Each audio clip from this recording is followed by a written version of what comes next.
My guest today is a fantastic actor and an acting coach. You've seen her in shows like the WB sitcom Unhappily Ever After and the NBC drama Providence. She's also been in films like Among Friends and The 60-Yard Line. It is an honor to have her on the show today, the great Dana Daurey. Dana, how are you doing today? I'm fantastic, Sam. Thank you for asking. How are you doing today? Well, I'm doing great. I mean, especially now that I'm able to converse with you. I mean, this is such an honor. So thanks again for joining me. Thank you for allowing me to share space with you. I think this is going to be a lot of fun. Yeah, absolutely. And I mean, truly, you just are a tremendous actor, and you bring so much genuine, authentic energy to every single one of your performances, in my opinion. And, ever since you can remember, you've wanted to do this. You've wanted to be an actor. So I'm curious, where did the interest in acting begin for you? That's a really incredible question and something that I have been uh, pondering for a while. So I always knew I wanted to be an actor. But I didn't know where that came from. It was just like matter of fact, I'm going to be an actor. And after this, I don't know, last 5.5 years of doing some developing within, I have this awareness and this I guess I want to say belief around the fact that I think that I came into this life. I don't think it. I feel like I know I came into this life knowing that one of the things I'm going to do in this lifetime is be an actor. So I think it's bigger than me knowing that I wanted to be an actor. I think that knowing that was bigger and is bigger than me. Yeah, yeah, absolutely. And what's really cool is that I mean, in your early years, I mean, you were productive. No, you were doing kind of all sorts of stuff because I was doing some research. And I saw that you were a Junior Olympics gymnastics champ and a teen dance finalist on Star Search. Pretty Oh, amazing stuff. wow. You are quite the researcher, my friend. Yes. Yes, I wanted to be an actress so much. That's all I would tell my mom when I was younger. And so she said that, in order to be an actor, you got to learn how to dance and also she didn't want me to pursue acting until I was out of high school. And there was never any like anger on my end knowing that I wasn't allowed to pursue it until after high school. There was only like respect for my mom's opinion and decision and I ran with that. And so yeah, and so I was a kid and I got to do all the things. And I was a gymnast originally, and I never wanted to be a gymnast. That was never something I really saw for myself, even as a little girl. And then dancing, I was able to collaborate the gymnastics that I had incorporated, that I learned, when I was younger. So I was able to incorporate that into my dancing, and that was great. And my brother and I were huge fans of Star Search. So when we like had the audition, we were like, oh my God, we get to audition. And then we didn't find out till like, I don't know, like months later. And when we found out we were going to be on it, it was like, oh my God, this is the most exciting thing in the entire world. So yeah, that was my first intro into being on camera for the world to see for sure. Wow, that's awesome. And it's super cool that you got to do that alongside your brother as well. Yeah, it really is. My brother and I, when growing up, we were just like inseparable. We would just be flipping in our house, gymnastics. Before everyone else had, cameras and phones and all that stuff, we just had our big, the recorder thing that we had, video camera, and we just recorded ourselves all the time, like flipping and swimming, and he's a very big part of my childhood, and we're definitely have a connection like no other. And so growing up and having that and then being able to like experience Star Search together with him, that's obviously something that is forever documented in my heart. What were the biggest things you learned, from doing dance and doing gymnastics that have helped you in your acting career? That's such a great question.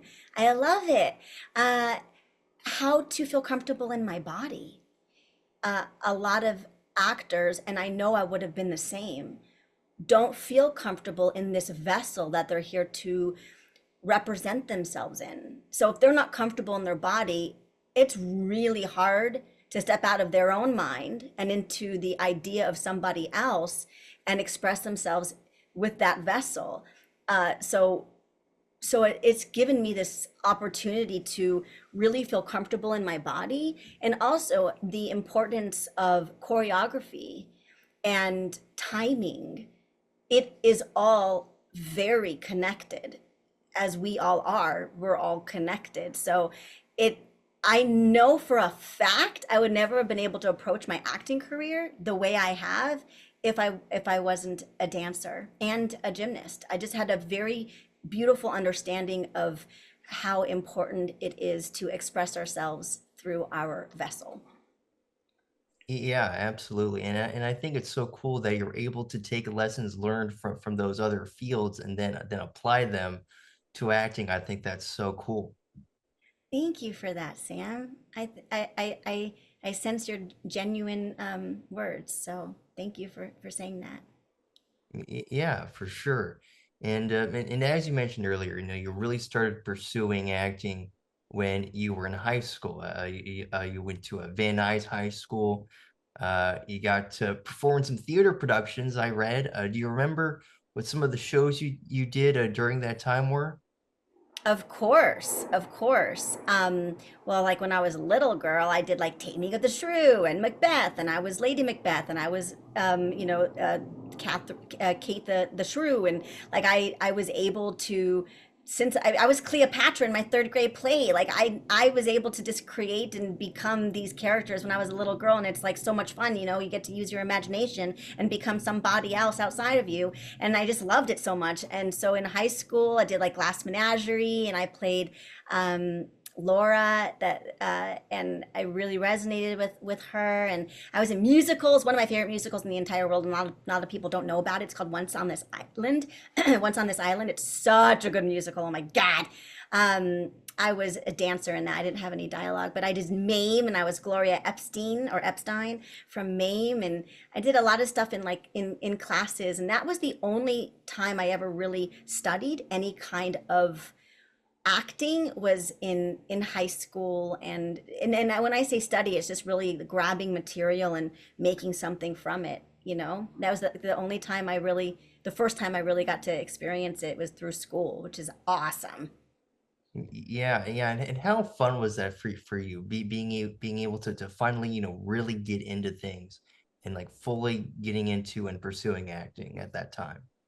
I mean, I wasn't pursuing it professionally. It was pursuing it through this like this incredible hobby, or this knowing that I had that this is what I'm here to do, or at least one of the things I'm here to do. So, yeah, I was definitely not a very good student in school, but I was great at performing arts and dancing, gymnastics, and that's where all my joy came from. And PE. I loved PE. PE is fun, right? Right? Yeah, did you It's like fun. PE? Yeah, yeah. I enjoyed it back in the day. It was funny. No moving, being active. No doing stuff. I mean, it's more fun than doing math. So It's so true. It's so true. And again, it's a way to move your body and express yourself, and take care of your body, and also have the gratitude for what our bodies are capable of doing, which is really just phenomenal and such a gift. what were the most important things you would say that you learned during high school? Well, I don't think I knew what it was then, but looking back at it, is this illusion that we're all separate. Like the people, the the performers, the math and science, like we're all here collaborating and creating something together. But there's this illusion in high school that we really are separate from one another, and we're all here to really lift each other up and be better, because we have this opportunity to like share space together, and get to experience who we are through the reflection of others. That's what I would say. And really, throughout this early part of your acting journey that we've been talking about, I was reading up on it, and you had the incredible support of your mom. She was very important, and I think it's so great that your mom was there to support you. Not just through acting, but through life in general, really. Because you and your mom, you both had to deal with something just very, very difficult. Um, Yeah, how important was it to have your mom by your side during that time and really just throughout your journey? I'm guessing you're talking about my father's suicide? Mm.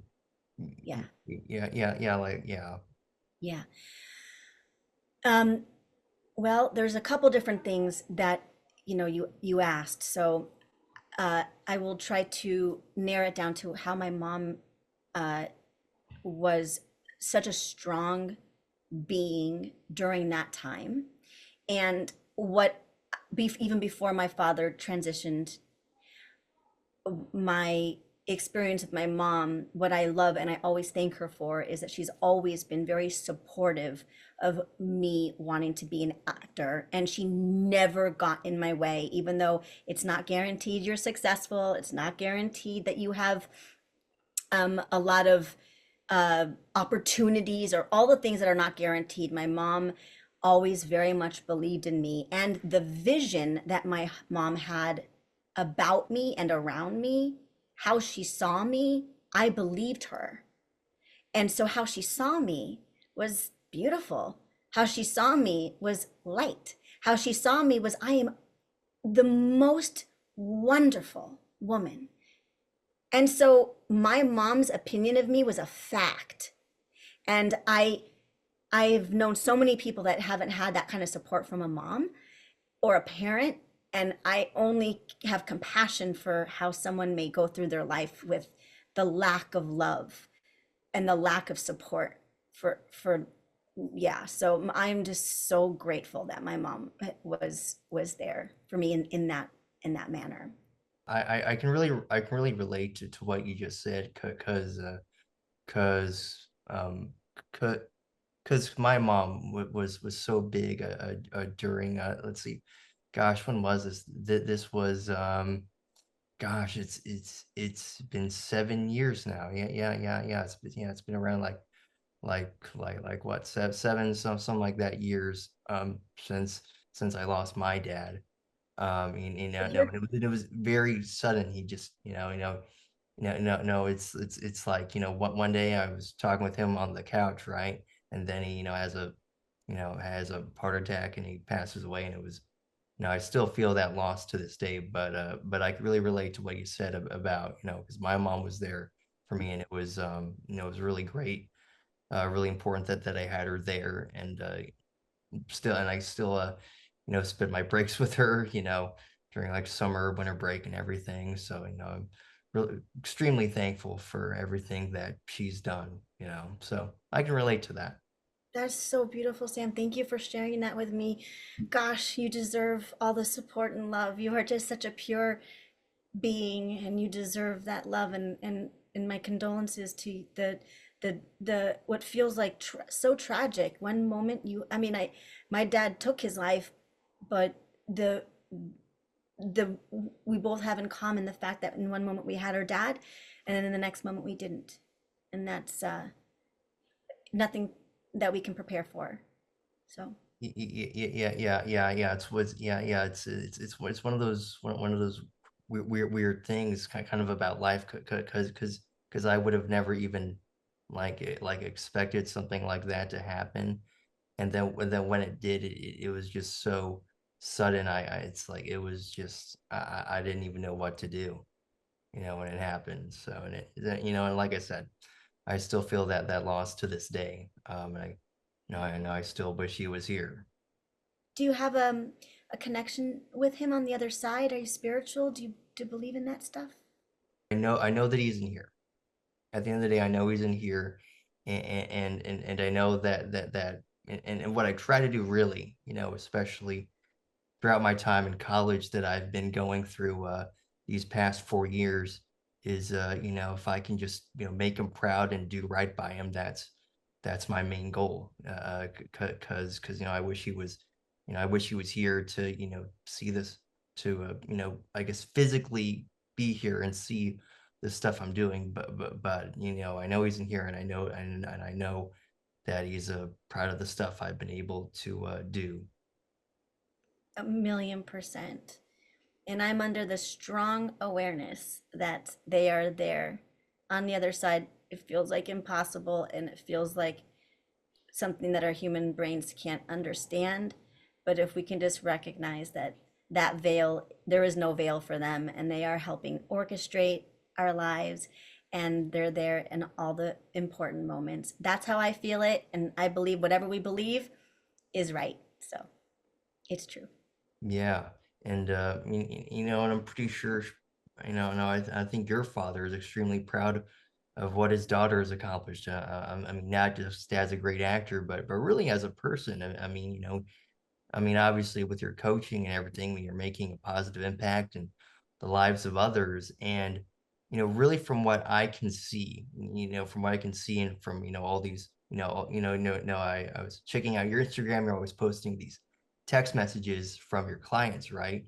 And seeing all that stuff.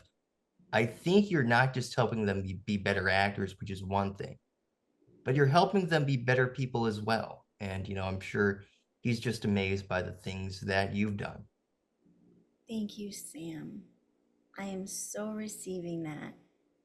I I really appreciate you taking your time to share that insight and for you to send me all that love. I know it to be true. Now let's get into some of your notable roles that you've had throughout your career, and you've had plenty of them. You played Amber Moss on one of my favorite sitcoms of all time, Unhappily Ever After, on the WB. How did your role on this show come about? As I breathe into it. So I had gotten an agent right out of high school. This woman had seen me in a play, and Marilyn Zatmir, and she gave me. I knew how to get a hold of her, and she said, "Whenever you're ready to pursue acting, give me a call." And so as soon as I graduated high school, I called her that next week. She told me that her agency is really big. It was called J. Michael Bloom at the time, and she said, "We're really big and you have no credits. I cannot guarantee anything. We like to take on actors that know what they're doing and have been in the business for a while, but I still want you to come in and perform a dramatic and comedic monologue." I went in, I performed. They took me on. They said it was like an anomaly situation. They didn't do that often, and I felt very excited about it. And Unhappily Ever After was my second audition through them. Um, and I don't know if you know this, I'm not sure if it's anywhere in the world of research on Google, but I auditioned for Tiffany Malloy. Did you know that? Really? Wow. With all your research, I'm like, it must not be out there because you get it all. Yeah, I remember, Sam, the day I had my first audition.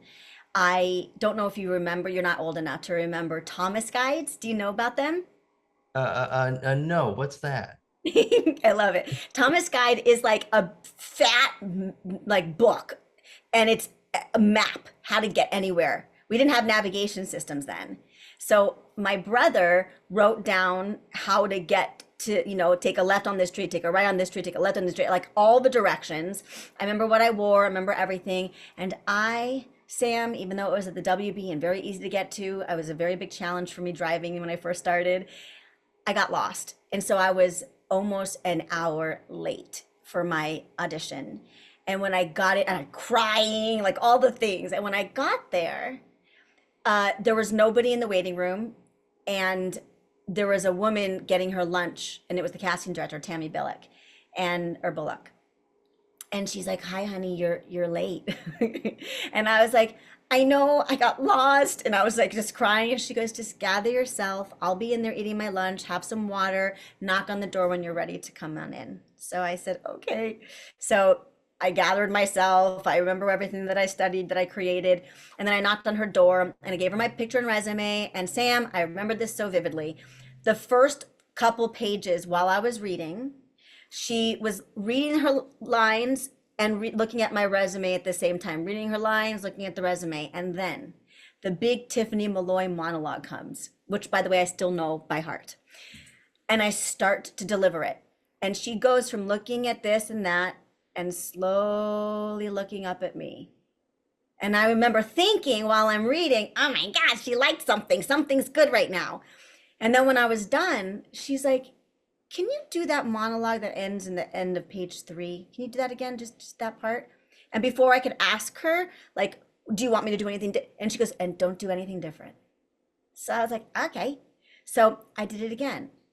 And when I was done, she said, where do you study?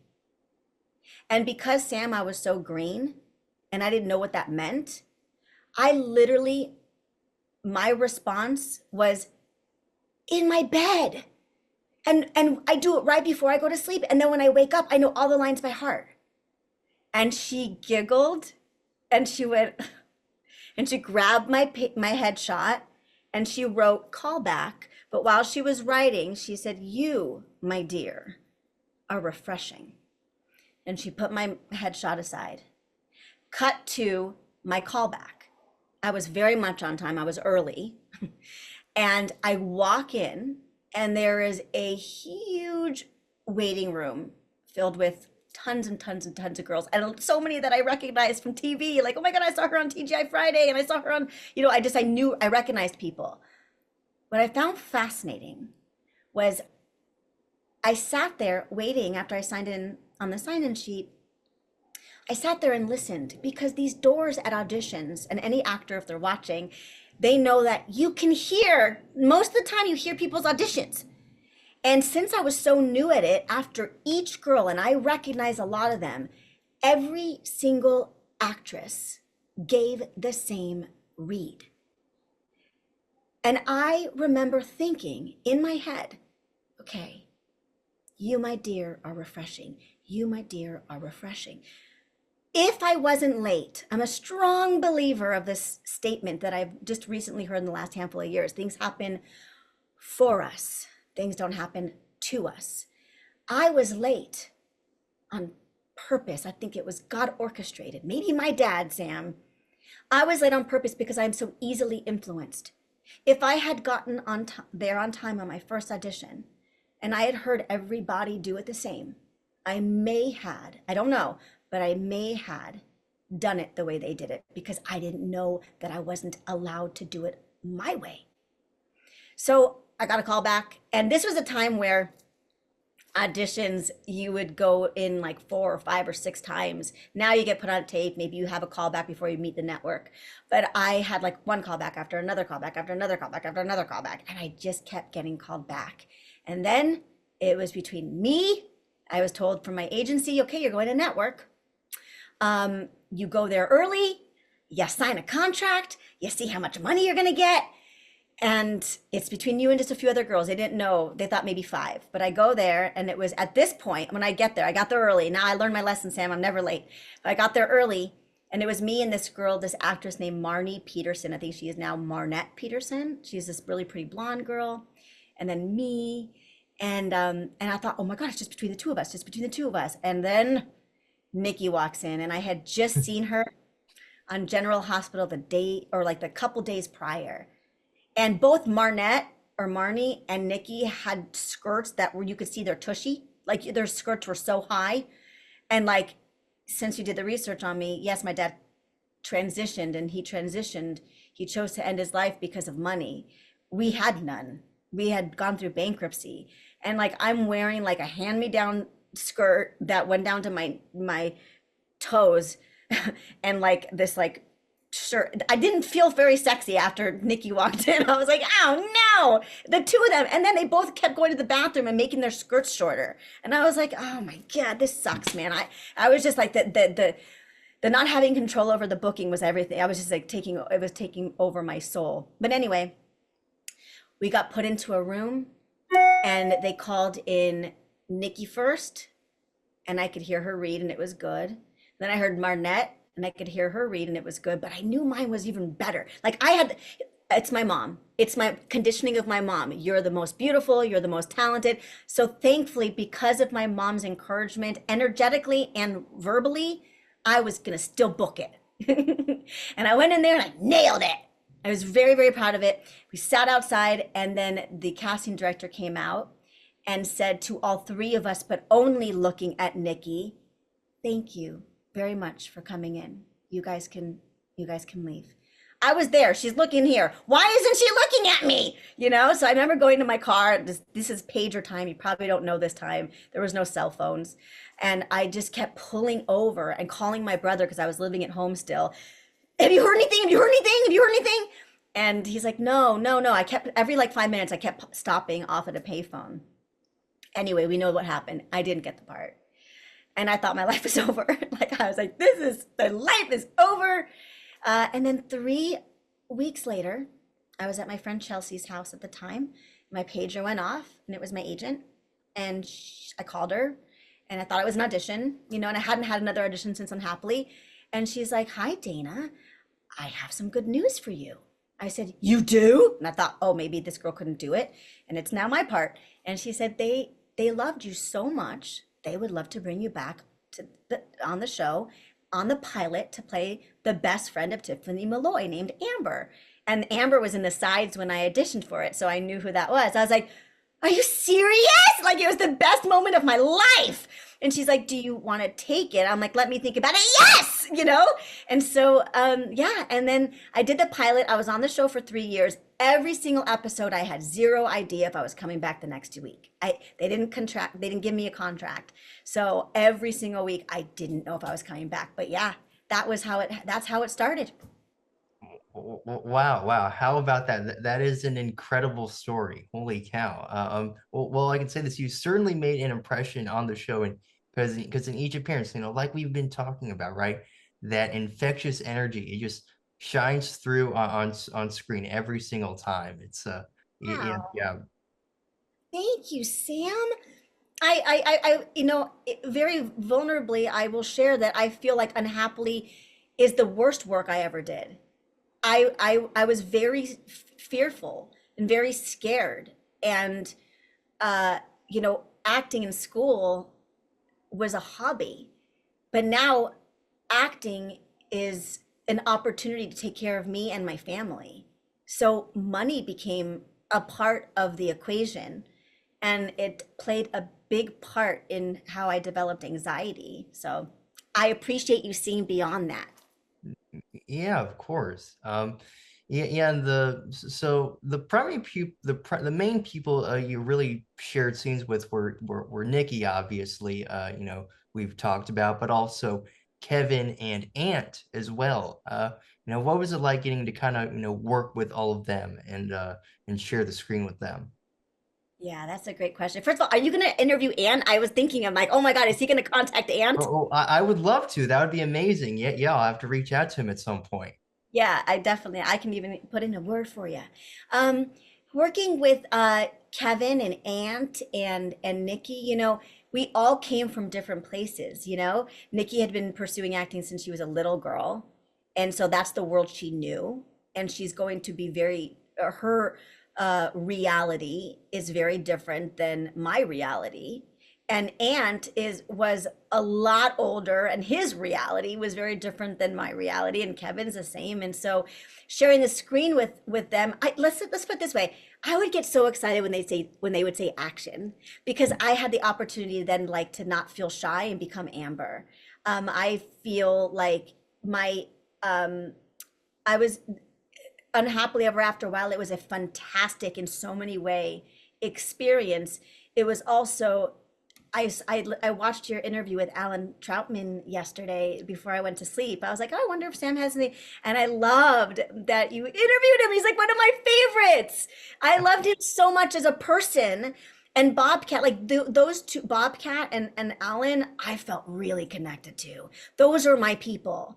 And also the background artists, those were my people. Like, there was this, like, energy that they all were very open to sharing their truth with me, and I learned a lot from them. And I also learned so much from, I know this wasn't your question because you asked what was it like sharing the screen with them, but it was very exciting to experience I just came out of high school, and now I'm playing high school, and I get to be popular. I wasn't popular in high school, so it was cool to pretend as if I was popular in on at Purdy High. It was Purdy High, right? Yeah. Yeah, I know you know more than I do at this point. But what I learned the most from was, like, watching Nikki was so brilliant. Like, I couldn't believe it. Like, the amount of material they would change on her, and how she would just, like, was like a machine. She would just read it once and know it. I just was astonished by that, and I learned so much by watching Jeff Pearson. When everyone was going to lunch, I stood in the bleachers where the audience sits on Friday, and I would just watch him, and I learned everything from watching. Oh my God, Stephanie Hodge, her Oh, genius. yes. Are you freaking kidding me? Her genius was through the freaking roof. I learned so much watching her. I mean, we get to, as human beings and people that want to pursue acting, we're so blessed we can watch TV and learn from whomever. We get to learn from whomever. And being able to be in their presence and literally feel this energy and watch their genius come to life. My goodness, it was a really great experience in that way. Mm. Yeah, absolutely. Just really such a great cast of just so many talented, just talented actors in there. Just with these strong comedic bones. It's incredible, honestly, to watch. Well, you have a really good eye. I mean, you have a really good eye. I don't know how you found it. May I ask you how you found? And I mean, you obviously weren't alive yet, right? When it was on? Yeah, I was not alive. I was not alive by then. And then the show ended in 99. I was born in '02. So yeah, I was not alive, but I was telling the story to Christina Lynch, who was a writer and producer on the show, and who I did an interview with like I think like a week or two ago. But I was telling the story to her about how I found it. And it's interesting because on YouTube, I found some YouTube video and it was like the top five weirdest shows of the 1990s. So and then it popped up and I was like, huh, it was because it was created by Ron Levitt, who created Married with Children, obviously. And I was like, wait, there's that, and there's a talking puppet bunny. What the heck? I thought it was so bizarre. But I was like, oh my gosh, how have I not heard about this? I need to watch this. And yeah, and then I've just been watching like every single episode, pretty much. On YouTube? So they're all Yeah, there? they are all on YouTube. So they're not on any streaming services, unfortunately, but they are all there on YouTube. So you can just search them up and it's all there. That is so cool. That's really cool. Thanks for Yeah. sharing. Yeah, of course. And really, what I love about YouTube is I actually consider it the closest thing we have to a time machine. Because we're able to go, watch all this stuff from like years and years and years ago, and just kind of get a small glimpse into, what it was like to, watch TV in the 1990s, and watch a network that sadly no longer exists. I mean, there's the CW, but, the Mhm. WB doesn't exist. Mm-mm. Are you able to see even like commercials and stuff, like what they did then, like a commercial for a show, like the what was it, the Wayne Brothers? Was that the other show that was airing? Yes, yeah, the Wayans brothers. Yeah, they do because they on YouTube they have all like these old WB commercials, right? The old ones that had Michigan J. Frog in them, and Yeah. yeah, and I'll see them, and I'll always, be happy to point out when Jeff pops up, or when Stephanie or Nikki might show up in one of those, and they're like singing along, and it's really fun. Oh, that brings me so back, obviously, you know? And yeah, like when I auditioned for it, I was like, oh, WB has a new network because there was no such thing, you know? Crazy. Yeah, yeah, pretty amazing. Do you have a favorite episode that you were in? I'm gonna say zero. No, absolutely not. I don't. I mean, I have episodes I remember. I don't even know how many I did. I think I did like just under 30, like 28 or 32. I don't know. Yeah, Maybe. yeah, it was somewhere around there. Yeah. Yeah. Um, the episodes that I remember, like I remember the beach episode. Yes, yes. Oh my God, man. I was so hard on myself that week. Like I wouldn't eat. I was so afraid of being in a bathing suit. Nikki and I kept going to the tanning salon. Like I just needed to be tan. Like I was just like, yeah, I was really I remember that and I was excited to dance, but dancing on the sand was not necessarily easy and in a bathing suit. And Nikki, I had no idea that I could say, "No, I'm not wearing a two-piece." I didn't know I could do that. I didn't have a voice then. That's one of the many things that I didn't have then. But having a voice to advocate for yourself is very important, and I didn't have it then. So she wore little boxer shorts, and I'm wearing a bathing suit. I was so embarrassed. I was so embarrassed. And then, as you what you said in the Alan Troutman interview, the audience was really like intense. You Yeah, know? yeah. The studio audience, yeah. Quite a very rowdy bunch, to say the least. Yes, yes. And this is you know, probably a TMI, but I'm an open book and I'm cool with it. Is that I is still I was still a virgin when I was on Profit. I mean, on Happily Ever After. I was so uh my body is very sacred, and I am very proud of the fact that just I'm just very uh my body's personal, so playing this kind of part, and Amber was considered a slut. That was the character breakdown. Amber is a slut. It was like, wow, talk about playing opposite me. So this audience was like my bedroom, my room, my dressing room. I had to pass by the audience. Like if I had finished my scene, I had to pass by. I could go through the back, but I've had a quick wardrobe change going in front of the audience. And it was like, woo, and all that. And I just was so shy and so, oof, it was difficult for me. It also was a great, like, welcome to out of high school. This is the world, got to build your protective shield now. So, yeah, so to answer your question, the beach episode stands out. The Halloween episode stands out because remember Mm. we had to stay later on that one, like till really late at night and do my face or something with a mask. Those are the two that stand out right now. And then obviously the pilot. Yeah, obvious. Yeah, of course. Yeah, I actually, just real quick, I want to make mention of an episode. It may have been actually maybe the last episode that you were on, if I'm remembering that correctly. I'm not sure, but it was an episode where you and Nikki are trying to get into a sorority. And that's actually one of my favorite episodes. And I really like it because I think it's an episode that really lets your comedic talent shine. And it's cool because a lot of the scenes that you're in, right, with Nikki and Kevin and whatnot. You're in like I think it's like meant to be the school cafeteria, right? And you're kind of sitting at the table.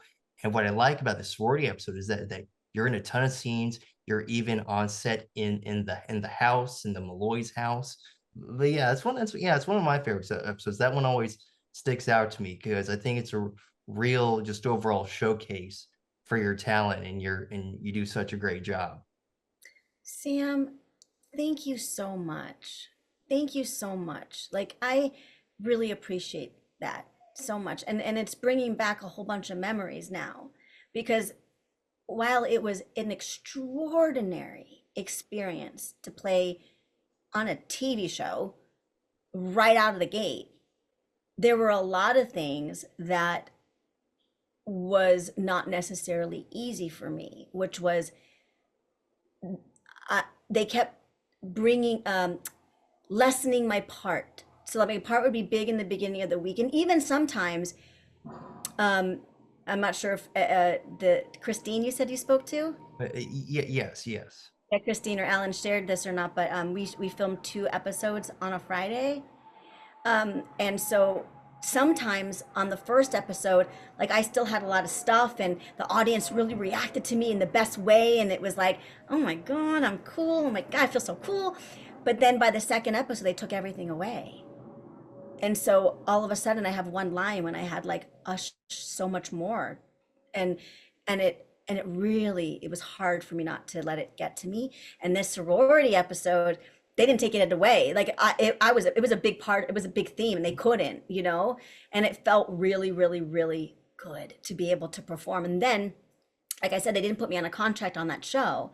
And so it was like, I don't know, a couple weeks later, I tested for a pilot called Youth in Revolt that was going to be on MTV Network, and I was the lead, and I played the hot girl, the sweet girl, like the smart girl. Like I booked it, and that show never went anywhere, but I got the taste of what it felt like to not be second fiddle, and and then even more so, I felt like this energy of I know my worth and I can do more.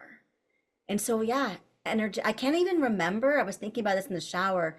If I don't remember if it's a story I've made up or if it's the truth because it's like almost 30 years ago, but I don't think I said yes to one of the times they asked me to come back. Or I may have made that up, but energetically I said no, that I'm never going back. It's one or the other. I do have something, and I want to give a shout out to to Christina for being so kind enough to send this. I have a little surprise for you.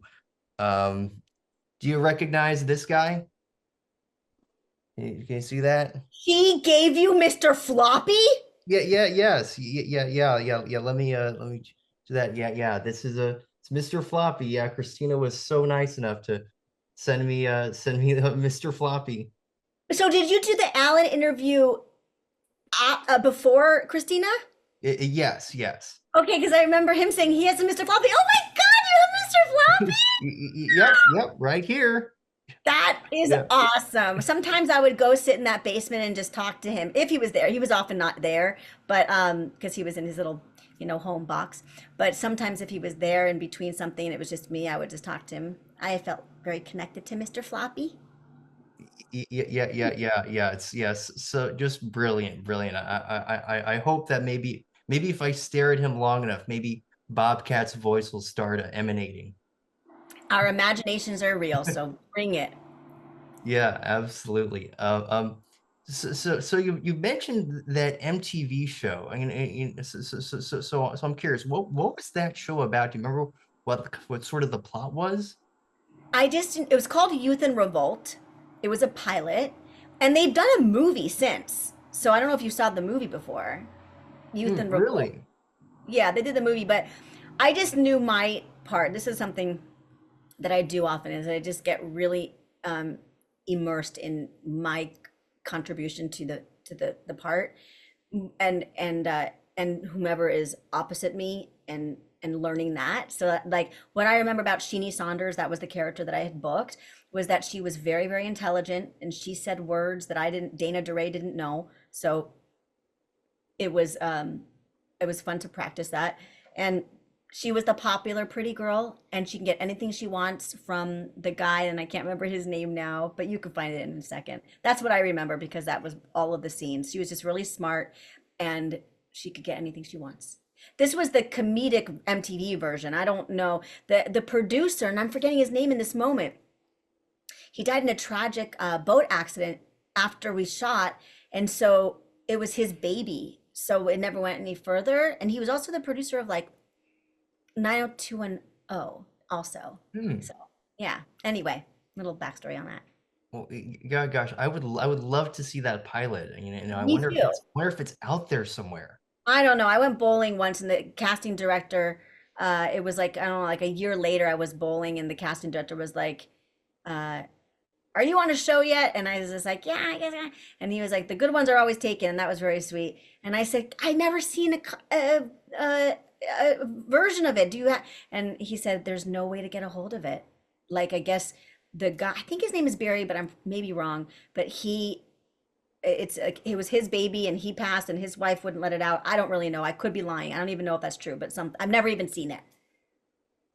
Yeah. Well, hopefully it's out there. Maybe it's just somewhere on the internet, just somewhere, and hopefully, maybe I'll try and find it. I'll have to go Oh my searching for it. God. Knowing you, you will. You will. You're such a good researcher. Yeah. I mean, we'll get into this a little bit later, but the new car smell pilot, no, that's out there. So I mean, if that's out there, then who says this other one isn't? Yeah, that's true. The new car smell is out there?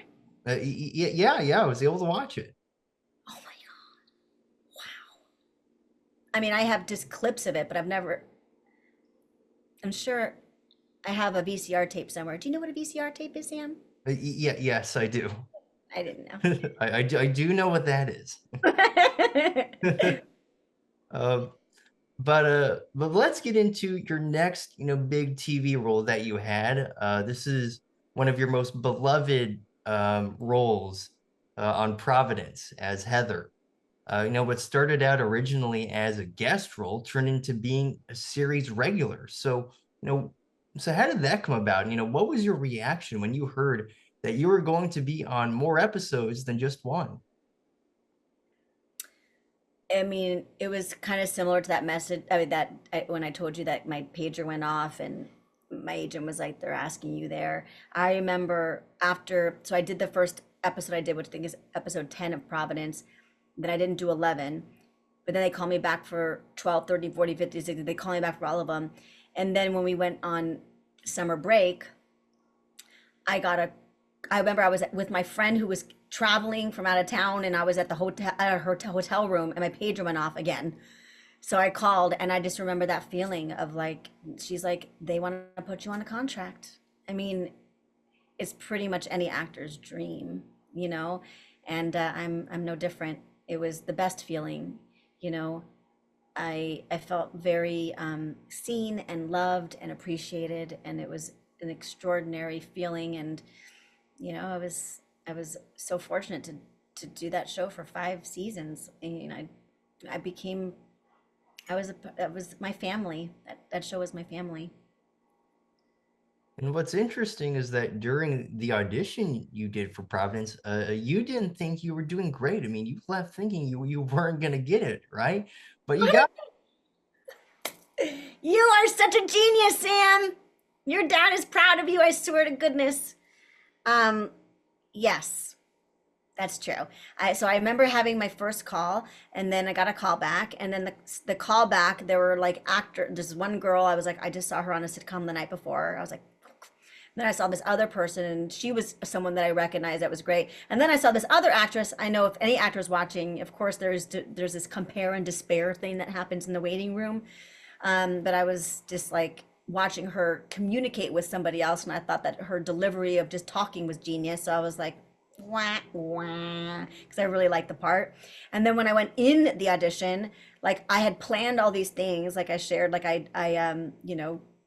did it my way, did it from what's different than what's on paper. And my plan was to trip over something and have the chair fall. And then I tripped, but the chair didn't fall, but I fell. But I guess that was cool. But my plan didn't work the way I wanted it to. And so I just remember just being like, man. But I remember, Sam, walking to my car and turning it around immediately and saying, thank you, God. I am in the pool with really brilliant talent.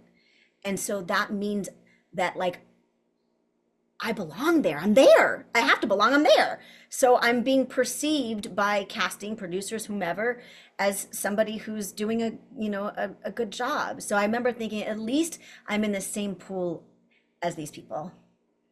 And then I'll never forget, like I was at my mom's house. It's like you remember where you are when you get the phone call, and my pager went off, and and I and then I called my answering machine at home because I saw my answering machine gave me messages, and it said, "Hi, this is Greg from Silver Massetti and Zap Mary." That was my agency.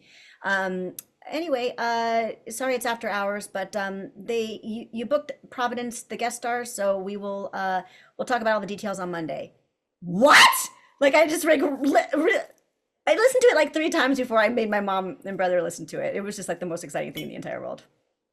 Oh, And it was just a guest star. awesome. I don't say just. He was a guest star. Yeah. Wow, wow. And then the rest was history, right? Yeah, the rest was history. Yeah. Yeah, and was watching some of the episodes on YouTube because again, all the episodes of Providence are out there on YouTube. It's just it is all out there. It's such a great archive. And I'll tell you, I was really invested in the story between Heather and Robbie. Such a great storyline. And gosh, that wedding scene is iconic. What do you remember about filming the wedding scene? Everything. Everything. I um I always get emotional with this, so I'm going to share it with you with no filter. My connection with Mike Farrell was otherworldly, and I'll share why. Mike was born on the same day and the same year as my dad. And my dad's name was Mike. So when I auditioned for Providence, I had this voice. When I got on set and played opposite on my first episode with Mike Farrell, I turned into the 14 and a half-year-old girl that lost her dad. I was 23, but I had never been an adult around a father figure, my father. So I am playing opposite Mike, and I turn into this. This is what I tell the actors that I feel lucky enough to work with on a daily basis. Chemistry cannot be denied. And unfortunately, we can't create that for our auditions, but we can imagine what the chemistry will be, and we bring that to the sides and whatnot. That chemistry between me and him is the reason why I know I kept being asked back. It was undeniable. I had this connection with him. So to answer your question about the wedding scene, about the wedding episode, I remember it all very well. But I didn't realize any of these facts, Mike, February 6th, the same year, until the night before when I knew that he was gonna walk me down the aisle, and I just cried myself to sleep because I'll never, if I ever, I thought if I ever walk down the aisle, I'll never have a dad to walk me down the aisle. So it was like this, feeling, and so it was a really great opportunity. I think unconsciously that I was able to work through stuff that I hadn't been healed yet, and still, like you said, it's still very affecting you 7 years later with your daddy. And I truly feel like it's something that we're going to always have this imprint of like part of us is missing because our parent is no longer in form with us, opposite us. um, it gave me the opportunity to really work through stuff, and I feel very grateful and very blessed for that. The whole wedding episode, the scene, no, it's it's great television. It's great. It's emotional. Um, what's heartbreaking, because then I was watching the next episode. Um, Heather and Robbie, they go to Vegas. Then Mhm. Robbie loses all this money gambling, and it goes up all in smoke. And I'm like, what? Like after this amazing thing with the wedding, and it's like this big moment and everything. It just, it's so sad. I know. It's like I mean, and believe me, as the actor and getting the script, I'm like, you're already breaking us up? Like it was so much to lead up to this. How are you breaking us up so quickly? And I was sad because I wanted to see where that could go and how Heather and Robbie could grow together. And I was always learning from Heather. Heather was very smart. And the writers, after you're on a show for a little while, they start writing for you and what works for you. And I would learn so much from Heather. And so it would have been nice to experience learning from her and how she handled and responded to someone like Robbie to be in a relationship because we were very different. Yeah, absolutely. Yeah, and I think a big part of what makes that whole story work so well is that you and Seth work so well on screen together. You guys have great on screen chemistry, and you guys just yeah, it's just great. Yeah, I agree. I felt that with him too. I really we were very drawn to each other's energy, and so it really worked. It definitely worked for sure. Thanks for Mm. noticing that once again, Yeah, Sam. yeah. And as part of your role on Providence, you got to work with another one of my favorites, Victoria Principal, who played Heather's mom, which is super cool. Because I'm from Dallas, so it's sort of a rite of passage that whenever you're from Dallas, I think you have to watch at least a bit of the TV show Dallas. So so of course her performance in that is just iconic. Um, Now, before that part was casted, though, what I thought was interesting is one of the producers comes up to you and asks who you would think would be good for the role. And correct me if I'm wrong, but I think you suggested Bernadette Peters, right? I did. Where do you find these things? Just research, looking things up. I know. I mean, I need to come to you for, well, I don't know, everything. You're good. Are you, what are you in school for? Law? Are you in law school? Oh, well, I'm in school for journalism. Journalism. My God, whoever gets to work with you is lucky. My goodness. Yes, Bernadette Peters. That was my. They did come to me. They said, "Who do you think should play you, your mom?" And at that time, I always get told like my whole life, like, you know who you look like, you know who you look like, you know who you look like. And so, but before when I was blonde and curly, I used to always get Bernadette Peters because it wasn't just a physical thing, but it was like a voice thing. I don't know. So I thought she'd be perfect. And then it was beyond my imagination that they got Victoria Principal. That was really fun. That show has really stood the test of time. Like from what, from all the stuff that I've watched of it, I think it holds up very well today. Me too. I really wished during the pandemic I kept praying for a reboot.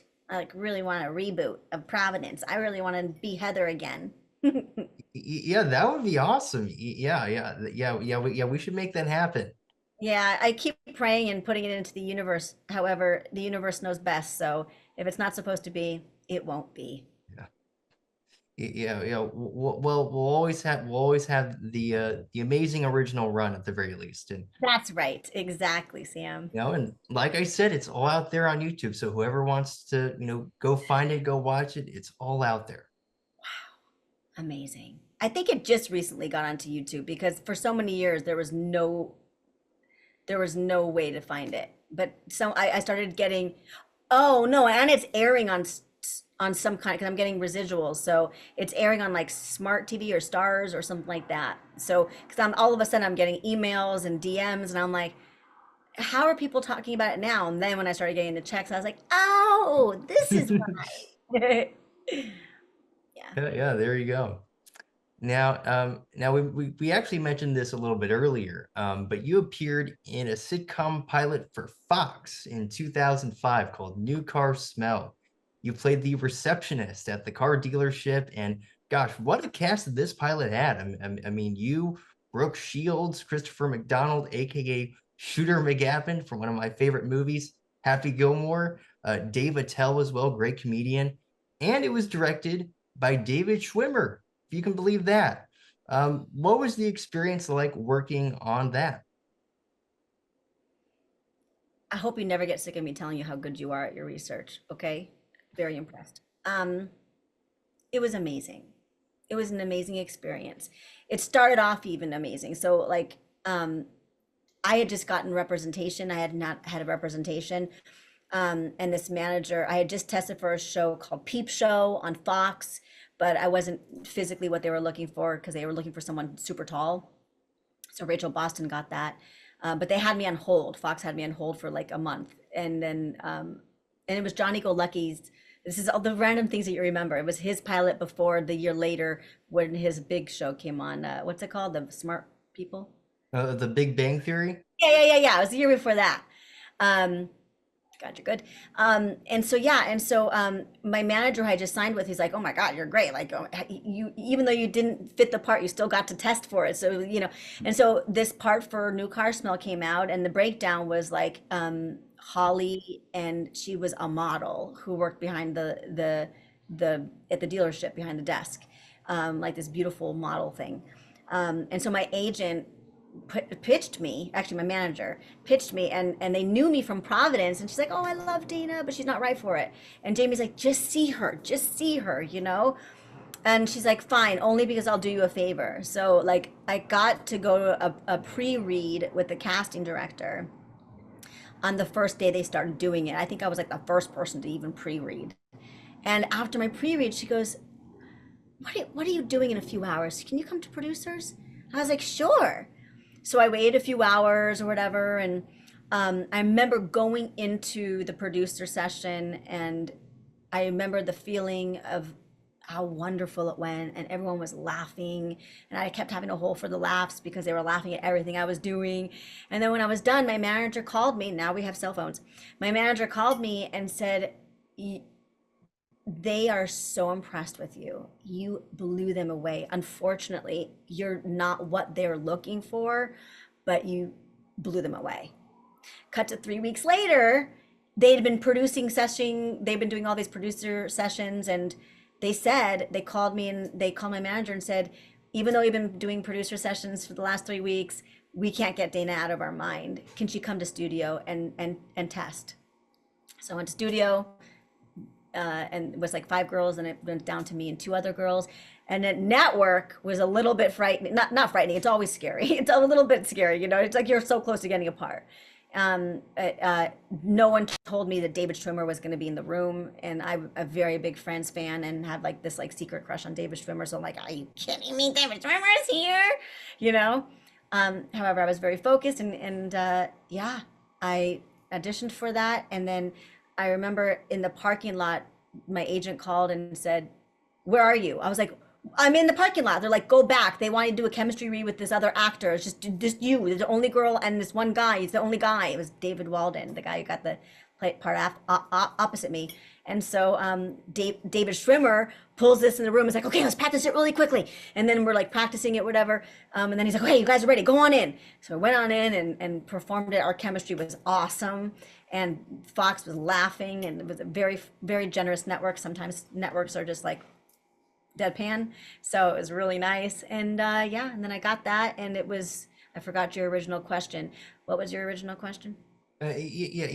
It was mostly just, what was the experience, like working on the pilot and Yeah, I guess so. What was it like, doing, I guess the shooting aspect?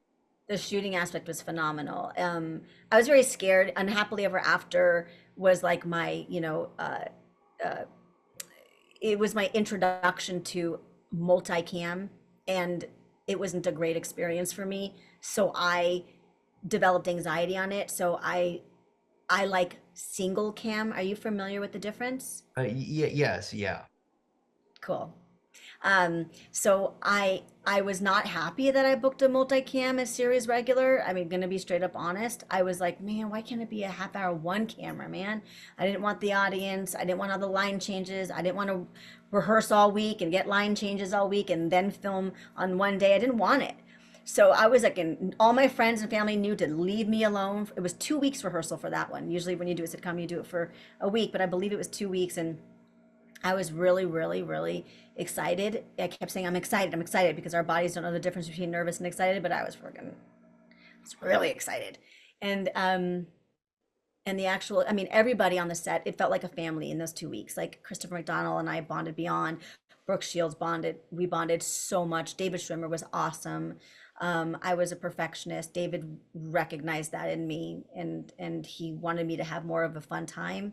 But I was like, there were people that were getting fired every day. It was crazy, and I was the only one that didn't have a big name, so I thought I was going to get fired. Like I told David that I would stop being such a perfectionist after a few, after we get picked up, and I've done a few, you know.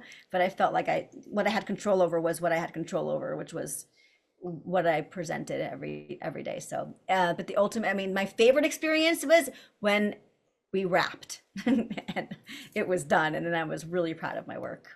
Hmm. Now, what's interesting, what's actually really cool is that earlier this year, so David Tell was on Bobby Lee's podcast, and Bobby Lee said that he was on set for filming, but he actually got cut from the pilot. Oh, he got cut from the pilot, by the way? Yeah, and it's it, and I can actually say that it's true because, like I told you earlier, I was able to watch it online, like it's on like some internet archive website, and I was able to find it and watched it, and yeah, and he's not there. Oh yeah, I got very comfortable and close with Bobby Lee as well. Love him.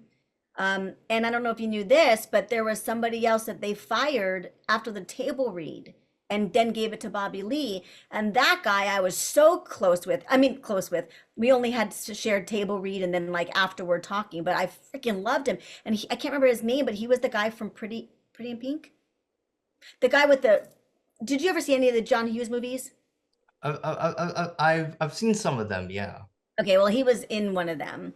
Or it could have been the 16 Candles. Anyway, he was someone that I had known and I had seen, and he was amazing. He got fired and they gave it to Bobby Lee. So, yeah, it was just a lot of interesting stuff happening that I had no control over.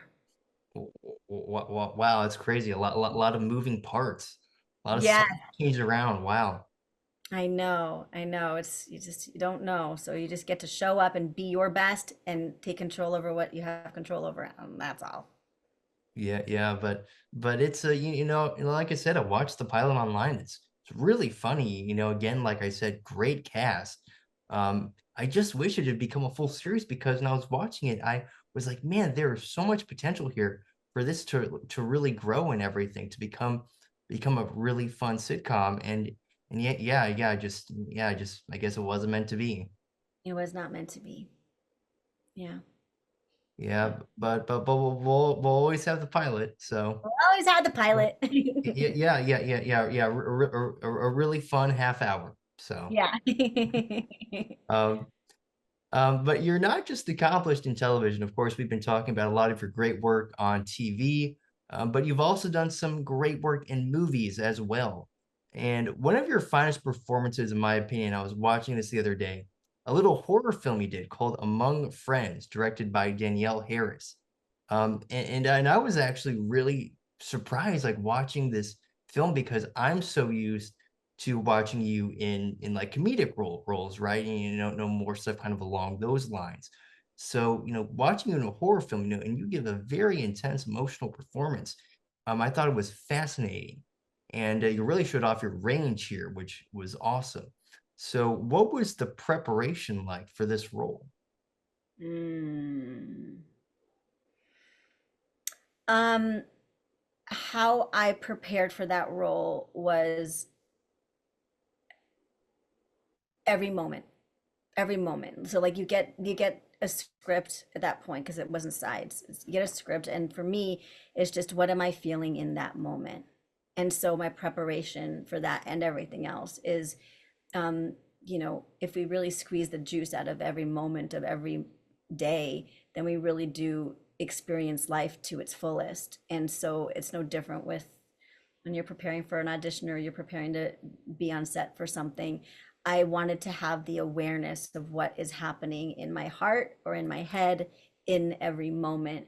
And when I'm able to establish that, then I'm able to deliver the line in practice and hear what it feels like and experience what my body is feeling. And then or at least I, take notes of all that and the choreography of all of that in a row, like all the moments, uh, kind of, one after another, one after another, one after another, and then and it's really about the repetition of that choreography. And it's another reason why I feel like dancing has really helped me as an actor. Like I mentioned, timing and choreography. It's really important to understand and to not be anywhere else in the moment. It's about being in the establishment of what you've created in the moment.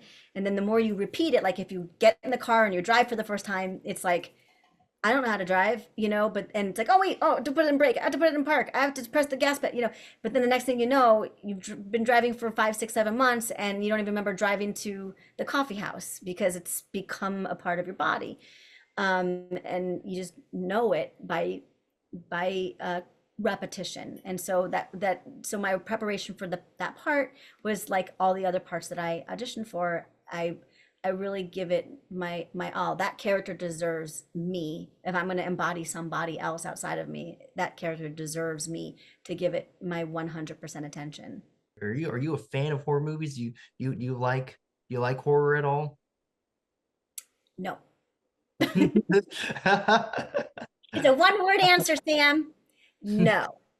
I don't at all. And as a matter of fact, oh, I don't think it was this one. Danielle Harris also directed me, and this is how I met her in a way. She was in a group of people that I knew, but she just like offered me a part in her directorial debut. I don't know if you know about this. Maybe you do because you're brilliant. Prank. It was like a 30-minute. Yes, yes. Okay. Oh Well, yeah. yeah, so she loved the fact that I didn't like horror. And this was a psychological horror, but a lot of scary moments. And I remember this one time, she really scared the shit out of me on the take. And like I screamed and fell out of frame. So it wouldn't have worked. But like I'm genuinely scared. I'm very impressionable, like I had mentioned earlier. So I'm also very like I'm very affected by everybody outside of me and people's energy. And horror film energy is dark. So I don't know how to separate that. I get so invested, so it's best I don't watch things like that. Yeah, yeah, yeah. Well, I'll say this, for someone who doesn't like horror, you put in an amazing performance. No, You're it's awesome. shitless, Sam. Yeah, Thank you. I really yeah. appreciate. Do you like horror films? Well, I'm gonna be honest, not really. Yeah, me neither. I mean, the only reason I watched this movie was because you're in it. So I was like, well, might as well watch this. But yeah, but yeah, do I go out searching to watch horror movies? Not really. I'm not a big fan of scary things. That does not surprise me. So Yeah, your energy is um, so light. You're so light and you're so bright. Not to say that somebody who watches and likes horror films aren't light and bright, but it doesn't surprise me that you don't like them. yeah, just not my cup of tea. So Yeah, me neither. um but let's get to another film role that you did. It's a really fun movie, and it's cool for me because I'm a huge NFL fan, and I love. Oh, I'm a who's your huge, team? I'm a huge sport. Well, that's the other thing when it comes to this film because my favorite team is the Chicago Bears. Oh, okay. So I'm guessing that is not like they're very. Are they just completely opposite than the Packers? Yes, I the mean, like Packers are our rivalry. arch nemesis. We Oh, hate is the that Packers. right? Yeah. Oh, shit. Yeah, Wow. we do not like Green Bay. So I'll admit, I had to do a double take when I saw that you did a movie about the Packers. I was like, "What?" Like I was like, "Oh no, my least favorite NFL team." Oh God. And you still did you watch it? Yes, I did. Because you are the best researcher, you put that aside and you still watched it. Yes, I had to put my football rivalry aside because I was like, you know what, Dana's in this. No, I gotta watch this, right? So That now, of course, when talking about the Packers, I can't deny that the Packers are still one of the most historic franchises in all of American sports, so successful and a lot of great history. So, how did you end up in a film about one of the NFL's most storied teams?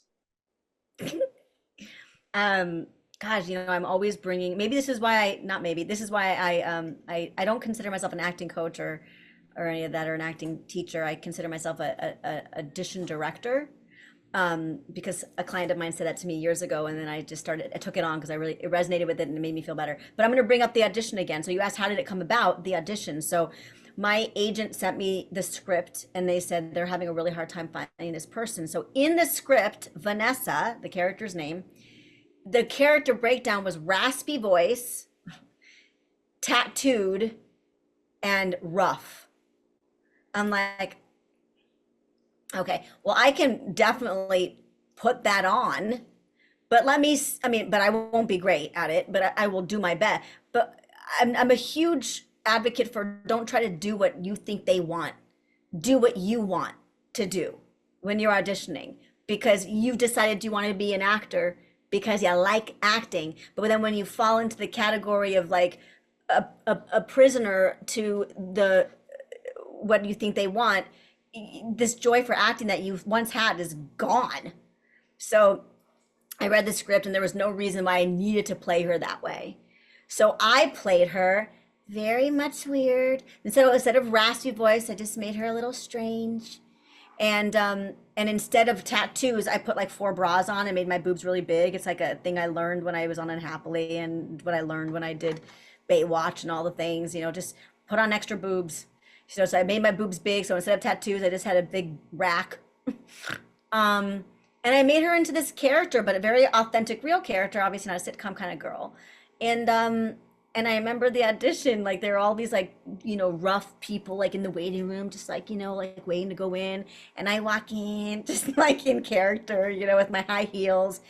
And I remember that room and I remember the energy and I remember one of the producers wasn't there. They were on a video camera watching from wherever they were. And they were just all laughing so hard. They're like, whoa, we never saw Vanessa like this. And then I didn't even make it home before I found out that I booked it. They just wanted to make sure I was available. I was the last character that they found they were having a hard time finding her. So that's how I found myself in that. And just like horror films, I don't like football, but I got to be like a minute away from the, what is it? Landau? No, I'm saying Lambeau Field. Landau. Oh, see, I told you. I even screwed up saying it, but they kept it in the movie. I said like Lambau or Lambu or something like Oh that, yeah. right? But they kept it. They thought it was funny. Yeah, we stayed in this really cool home, and it's about like a true story. Did you know that? Like it's Yeah. I heard about that. Yeah. So I was there where was it? The cheese. Where is that? Oh my God, I'm going blank right now. Wisconsin. I was in Wisconsin for like, I don't know, a month, and it was so much fun. I Yeah, had yeah. fun. Yeah, and I think it's so cool that it was it was shot there. So it gives it that real authentic feel. Like yeah, it was shot right where the team is, in Wisconsin. So Mm-hmm. Totally. It was really cool. Thanks for watching, Sam. That's really you grab whatever it is that you hold on to with all your might. Like you're really just very impressive. well, thank you so much, Dana. That truly does mean a lot to me. Thank you so much. You mentioned being on Baywatch, and I did want to tell you that I also watched that as well. And you're on like the boat, and there's like a freaking like storm happening. It's crazy. Yeah, and I thought it was really cool that you were on Baywatch. It's pretty awesome. It was pretty awesome. And it was a big episode because Alexander Paul, I think is her name. Because her character dies in the episode. It was a very big episode, and the director wanted to do something similar to this movie. Oh man, I'm forgetting the movie, and my ex-boyfriend was in it, and I'm forgetting the movie. Um, but it was like a kind of like a, oh, it's coming to me. The it's gonna, maybe it'll come later. But anyway, it was a very big casting. So after that, this never has ever happened in my career since. But after we all like booked it, everybody was there like in the casting session. All the people that were gonna be there for in that boat. And then we like met the director, and we sat with him, and it was a really cool like ensemble to be a part of. And then David, oh my God, give me his last name. Hasselhoff. Yes, thank you. David Hasselhoff. He's like the sweetest, kindest, most beautiful soul. And then I did an episode of Baywatch Nights, and he was so sweet. He was like, oh, you're becoming a series regular. Like he was so nice. And I bumped into him years later at a coffee house. And he was like, sit with me. I have like an hour. So we sat and talked. He's just like a good, humble human. I love that. I live for people like that, like you, humble human. Gosh, that is amazing. That's so cool. And I think it's like so cool that you've been able to work with all these different people throughout your career, and it seems like a lot of these people they've had an effect on you, but I can also tell that from what from conversing with you right now that I think you've had an effect on all the people that you've worked with. Thank you, Sam. I feel like, when a real authentic being present in every moment connection is, you're having the opportunity to explore that. And when people are like, the chemistry that happens when there's that real connection, I don't think there's anything like it. It's like we see beyond all of the programming and the conditioning, and we see that soul, like, oh, you're another human being on the human journey. Let's really connect. Yeah, absolutely, for sure. Now, in addition to being a great actor, you're also a great acting coach. So, how did you get into coaching? How did that start? um so even in high school, like I had some friends that were like needing help, in our theater class, and teachers would be like, "Hey, can you help so and so on this?" And can you, and so it was no different when I started pursuing acting. Like I said, on my second audition, I got into a series, and I knew people that were like what did you do? How did you get on a show so quickly? And so it just started helping my friends and my friends' friends and bringing them on set, and what they may have learned in an acting class didn't really apply to actually being on set. Certain things that, a lot of times, and I get this because in my everyday life, I have been very influenced by what I've been told or taught. But for whatever reason in acting, if someone told me I can't do something, I never listened. And I did it my way because I chose choosing my joy for the act of acting over the possibility that someone may like me. I chose me. And again, in my everyday life, I didn't choose me in a lot of ways, but in my acting career, I did. And so I resonated with actors that weren't choosing themselves first, because I did that in my everyday life. So I just started helping my friends and my friends' friends and all the things. And then and it was just like a side thing. Didn't even charge people for the first 15 years. Like I would literally help people get on series, movies, crazy. And then pandemic happened. Well, I started charging like in 2015, but then pandemic happened, and I, like everyone else, was safe at home. I choose to not say stuck at home because it was a blessing. I had a home. I was safe at home, and it just started referrals. And I'm coaching people to this day in 2024 when we're recording this interview. I'm working with actors in Chicago, Seattle, New York, San Diego, all over LA. So I feel UK. Like I just feel really blessed that I am in control of my schedule every day, and I love working with actors. And again, I'm an audition director. That is my title, because I don't want to even say that I know how to help an actor learn how to act, but I do know how to direct you into an amazing on, like as if you're being, on camera, you know, like Mm, camera ready for their audition. mm. What would you say like a typical, coaching session with you looks like? Mm, that's a fun question. Well, it starts off with when as soon as I see them on Zoom, I can sense their energy.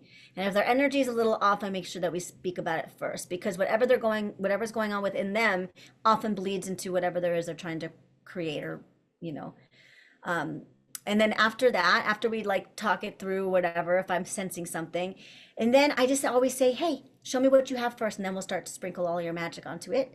And so they show me what they have.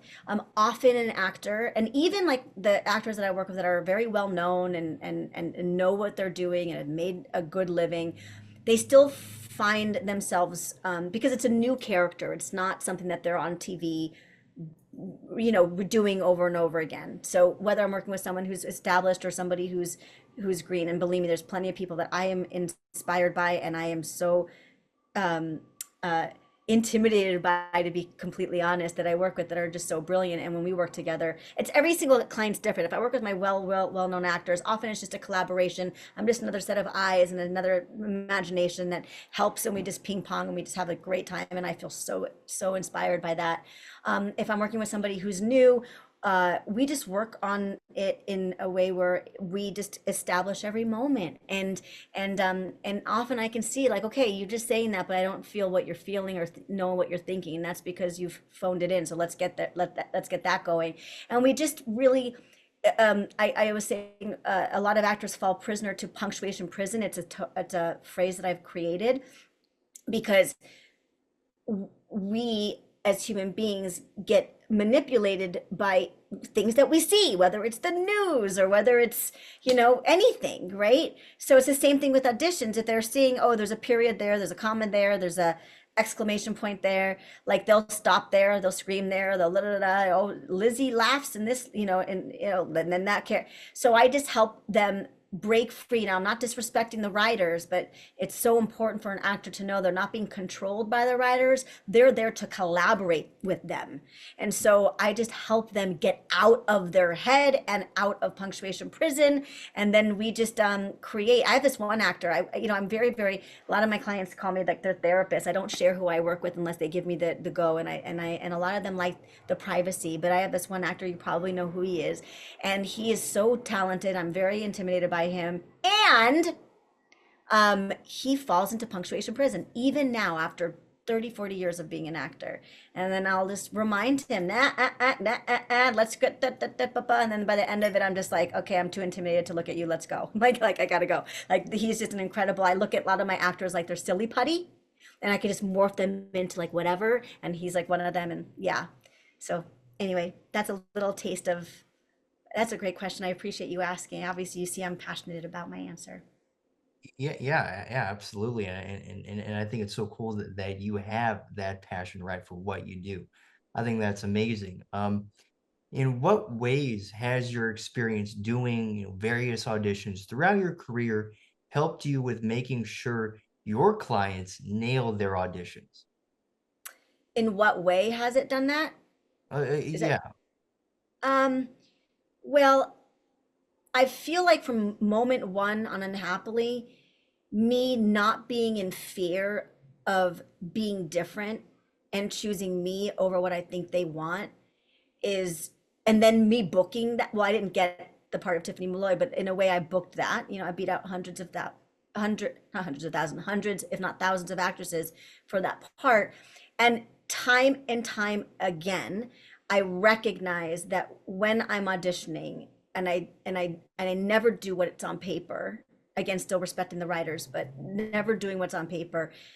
I have supportive examples, not to mention 3 decades worth of coaching actors and giving them things that like they're afraid to do because it's not on paper to do it. But I'm like, listen, through my direct experience, this is how we work. This is how we book. So I even has had a client the other week.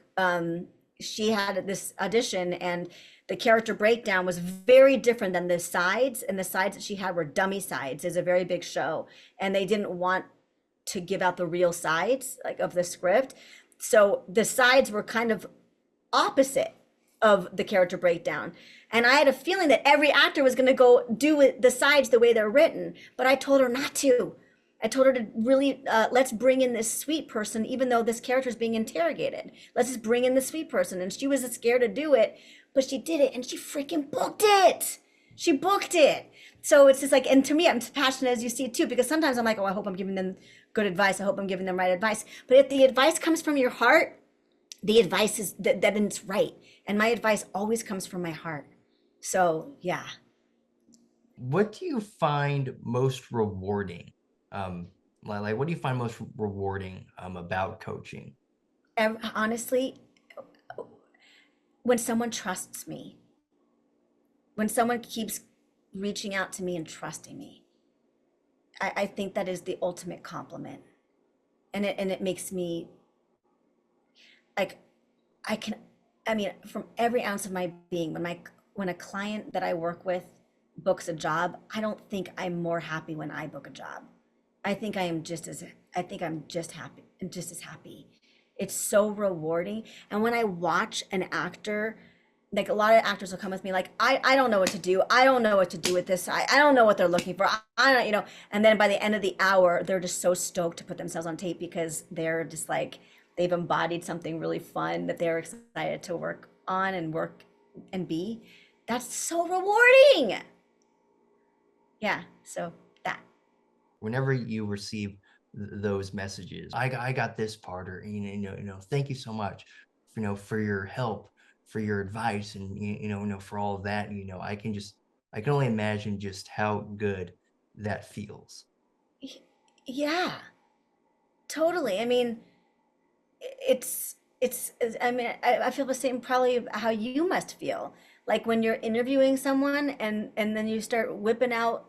I saw, was it Judy Kane? I saw your interview with Judy Kane. Yes, yes. I know her personally through this industry, and I know I could tell she was really impressed with all your, and I was like so impressed also. I'm like, wow, you're just really good at what you do, and it's validation that you're doing what you're supposed to be doing, at least one of the things you're supposed to be doing. And so I bet you I feel the same way you feel when you feel validated from an outside source. Thank you so much for going back and watching some of my interviews. That honestly means the world to me. Thank you so much. Oh my God, of course. I applaud you. I applaud you for so many reasons. I applaud you for your research. I applaud you for you showing up honestly and authentically in a day, in a time where a lot of people are so bombarded by what they are in fear with, that they don't know how to show up authentically, and they may not even know they're not showing up authentically. And you, my friend, show up with your heart, and I love it. I love it. getting to connect with people, and getting to have just genuine conversations. It's my favorite part about this. I get it. And it shows on you. It's all over you. It's your energy and your passion and your joy. It shows. And genuine connection, it's like whether we're aware of it or not, that's all we want. That's all we really want, to be seen and to have just like what is it? Is it Ram Dass who says that we're all walking each other home? I'm probably said the name wrong, and I probably said the quote wrong, but the point is we are all here to help each other until we are no longer here. We're all here to walk each other home. Yes, yes, absolutely. Um, last question here. What is the single biggest piece of advice that you have for aspiring actors? Mm, mm. We live in, this is my imagination, and this is what I believe to be true. We live in a um earth, on earth, and it's earth school, and we are all students here. And while it is awesome to take acting classes and to learn your craft, and I'm not knocking it, I'm the opposite of knocking it. I'm I'm adding to it. If you are an actor who takes class, I'm adding to it, reminding everybody who's an aspiring actor that we are here to observe and absorb all of the beings outside of us, and it's for free.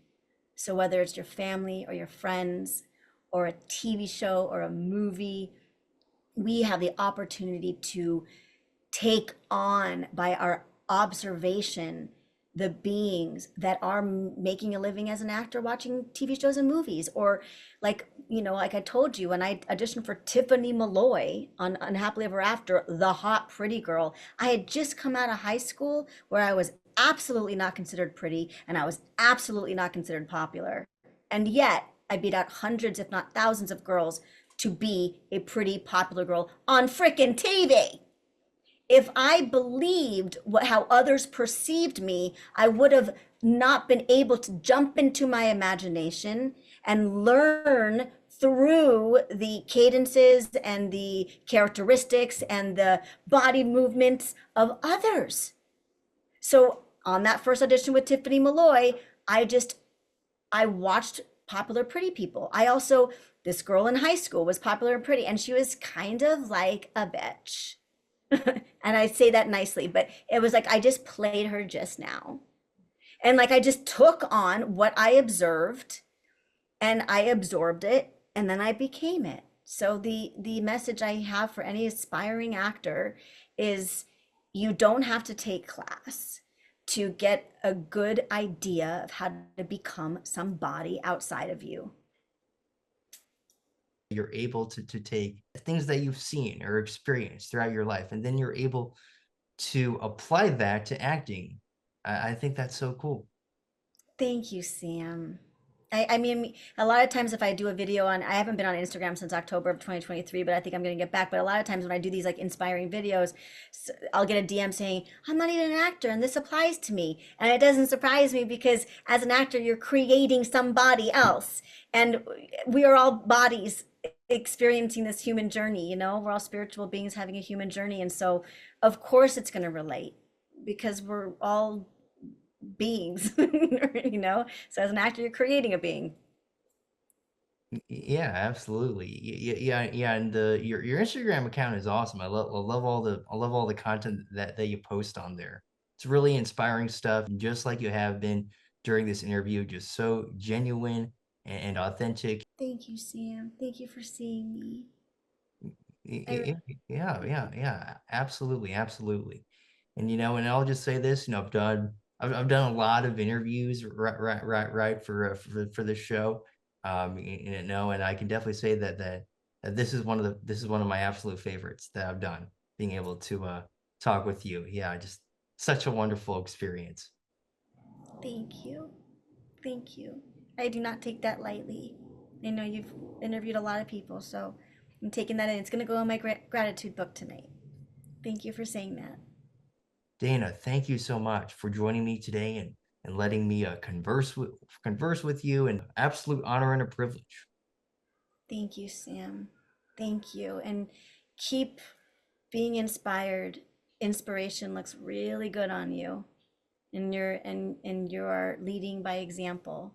So I too had an incredible conversation with you. I feel very, very seen, and I'm really happy that you asked me to be here.